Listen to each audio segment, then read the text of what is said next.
بچے نے کہا امی بھوک لگی ہے۔ ماں نے کہا بیٹا احمد گھر میں کچھ کھانے کے لیے نہیں ہے۔ کیا بتاؤں بیٹا، جب سے تمہارے ابو کا انتقال ہوا ہے یہ دن مجھے اکثر دیکھنے پڑ رہے ہیں۔ احمد نے کہا امی ابو کا جب انتقال ہوا تھا تو چچا نے اور سبھی لوگوں نے مجھ سے یہ بات کہی تھی۔ ماں نے کہا کون سی؟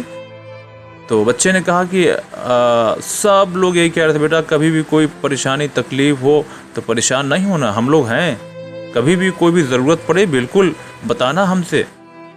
امی اگر آپ کہیں تو میں چچا کے پاس جاؤں، کچھ کھانے کا سامان لے کر کے آؤں، کیونکہ آپ تو رات سے بھوکی ہیں۔ ماں نے بھی سر جھکا کے اجازت دے دی۔ بچہ اپنے چچا کے گھر پہ آیا، سلام کیا، اور چچا نے پوچھا احمد کیا بات ہے اکیلے، امی کہاں ہیں تمہاری؟ تو احمد نے کہا کہ چچا وہ نہیں آئی ہیں، صرف میں آیا ہوں، چچا اگر ہو سکے تو کچھ کھانے کو دے دیجیے، مجھے بہت تیز بھوک لگی ہے۔ تو چچا نے کہا احمد کیا امی نے تمہیں کھانا نہیں کھلایا؟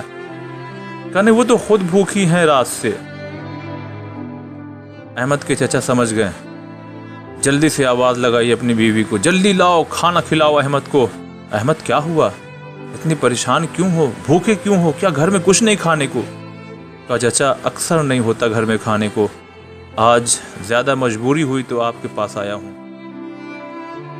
8 سال کے بھتیجے کو چچا نے گلے سے لگا لیا اور معافی مانگتے ہوئے کہا ہائے میری غفلت، آنکھوں میں آنسو تھا۔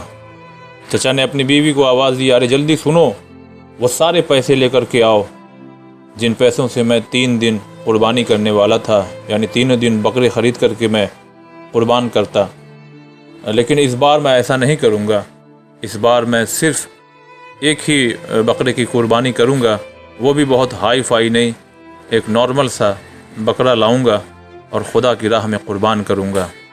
بیوی نے تعجب سے کہا یہ آپ کیا کر رہے ہیں؟ 20 سال سے آپ بقرعید کے ان دنوں میں 3 دن آپ قربانی کرتے ہیں اور لوگوں کو دعوت کرتے ہیں، لوگ کیا کہیں گے ذرا سوچیے آپ۔ احمد کے چچا نے کہا تم ٹھیک کہتی ہو، مگر ایسی بھی قربانی کا کیا فائدہ جب میرے بھائی کا یتیم بھوکا ہو اور اس کی ماں بھی بھوکی ہو، ایسی دعوت کا کیا فائدہ؟